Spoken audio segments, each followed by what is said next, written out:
Edukacinė bitutė robotas BlueBot.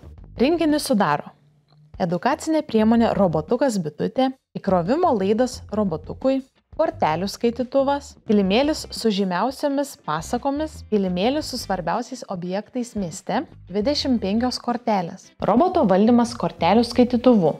Edukacinis robotukas lavina smulkiąją motoriką, bendravimo, bendradarbiavimo ir kalbėjimo įgūdžius.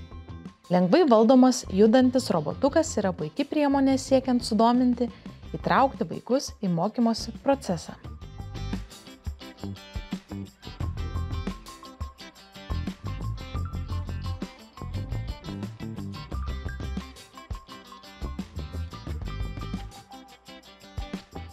Roboto valdymas mobiliąja programėle.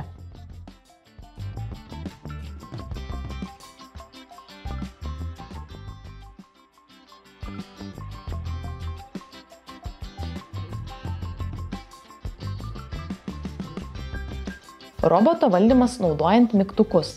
Paspauskite oranžinius mygtukus pagal ėjimų seką, o tada žalią mygtuką. Spaudžiant mygtukus galima robotuką valdyti norimą kryptimi.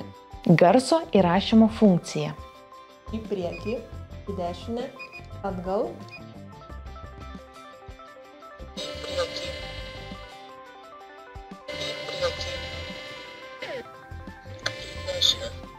Atliekamos skirtingos užduotis, kuriomis lavinamas loginis mąstymas ir mokoma spręsti iškilusias problemas.